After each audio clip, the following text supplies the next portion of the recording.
Hi friends, మీకు ఈ video నచ్చితే లైక్ చేయండి, సబ్స్క్రైబ్ చేయండి. అక్షయ్ వాళ్ళ ఇంటికి వెళ్తూ ఉంటుంది. ఎలాగైనా సరే అసలు విషయం ఇంట్లో ఉన్న వాళ్ళందరికీ తెలియాలి.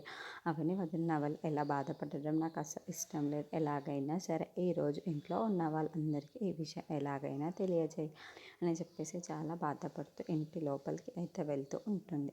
అవని ఇంట్లో ఉన్న వాళ్ళందరూ నా వల్ల దూరం ఉండడం నాకు ఇష్టం లేదు. ఈరోజు ఎలాగైనా సరే చెప్పేస్తాను అని చెప్పేసి లోపలికి వెళ్తూ ఉంటుంది.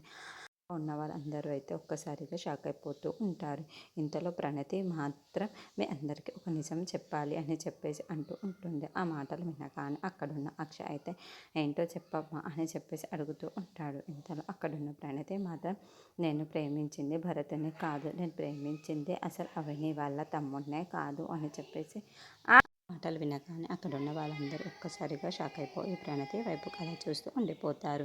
ఇంతలో అక్కడున్న అక్షయ్ అయితే ఏం మాట్లాడుతున్నావు నువ్వు అని చెప్పేసి అడుగుతూ ఉంటాడు. ఇంతలో అక్కడున్న ప్రణతి మాత్రం అవును, నేను ప్రేమించింది ఆ భరత్ని కాదు, నేను వేరే వ్యక్తిని ప్రేమించాను, కానీ వాడు నన్ను మోసం చేసి ఎక్కడికో వెళ్ళిపోయాడు చెప్పేసి అంటూ ఉంటాను. ఆ మాటలు వినగానే అక్కడున్న వాళ్ళందరూ ఒక్కసారిగా షాక్ అయిపోతూ ఉంటారు. అవును, నేను చెప్తుంది నిజమే, అవని వదిన ఏదన్నా చేయించింది, కానీ నేను ప్రేమించింది భరత్ని మాత్రం వేరే వాడిని ప్రేమించాను. కానీ నేను చనిపోవడానికి వెళ్తూ అవని వదిన నన్ను ఆపి ఇలా చెప్పింది, ఇలా చేయించిందే తప్ప అవని వదిన ఎటువంటి తప్పు లేదు ఇందులో అని చెప్పేసి అంటూ ఉంటుంది. ఆ మాటలు వినగానే ఇంట్లో ఉన్న వాళ్ళందరూ ఒక్కసారిగా షాక్ అయిపోతూ ఉంటారు. ఇంతలో ప్రణతి ఇంట్లో ఉన్న వాళ్ళందరికీ నిజం చెప్పి మళ్ళీ అవని దగ్గరికి వచ్చేస్తూ ఉంటుంది.